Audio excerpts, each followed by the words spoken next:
Its name can be a bit of a tongue twister. Worcestershire sauce, Worcestershire sauce, Worcestershire sauce. All those pronunciations are acceptable, as are the endless ways to use this condiment.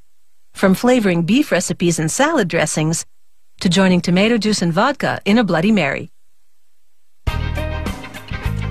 In the early 1800s, an English nobleman in the county of Worcester hired two local chemists, John Lee and William Perrins, to duplicate a sauce he'd tasted while traveling in India. Their resulting concoction was unpalatable, so they relegated it to the cellar. Years later, they came across it during a cellar cleanup and gave it another taste. Lo and behold, the sauce had matured and was now delicious. They christened their creation Worcestershire sauce and went into business. Today, more than 170 years later, that same company produces that very recipe, the specifics of which remain a closely guarded secret.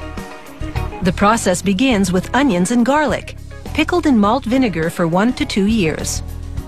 Inside the pickling barrels, the bulbs slowly liquefy, their flavor infusing the liquid. Other barrels contain anchovies, cured in salt for several months. Additional ingredients include salt, sugar, white vinegar, malt vinegar, tamarind concentrate, molasses, and a top-secret blend of flavorings and spices.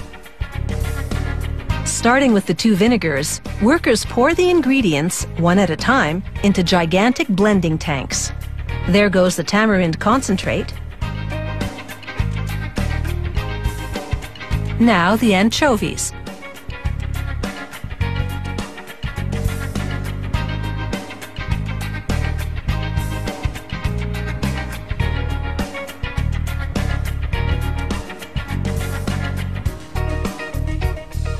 The ingredient proportions are top secret, as is the prescribed mixing time between ingredients. Now the pickled onions and garlic,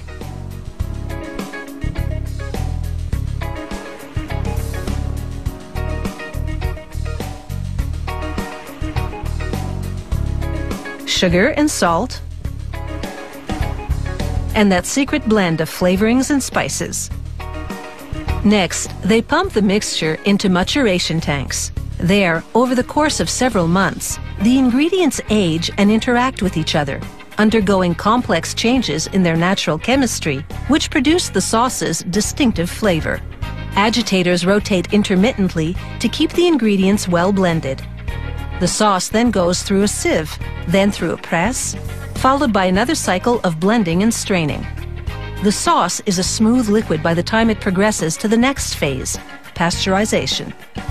This process heats the sauce to kill off organisms, ensuring optimal flavor for at least 18 months. The sauce needs no artificial preservatives whatsoever because the vinegars it contains are natural antimicrobial agents. The bottling process is entirely automated. The factory produces different formats. This one is modeled after the original bottle from the 1830s. The machinery closes each bottle with a one-piece plastic flip-top cap. Inside, there's a small hole to ensure the sauce dispenses at the right flow rate. This prevents accidentally pouring too much sauce.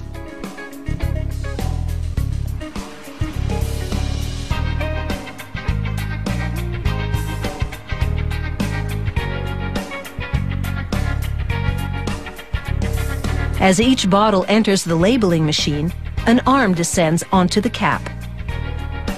The machine applies glue to a label, slaps it on the bottle, then the arm spins the bottle against brushes that push the edges of the label flat. Then, depending on the format they're packaging, the equipment groups 6 or 12 bottles together and from underneath folds a carton around them. Then it shrink wraps the carton, which then joins others on a pallet.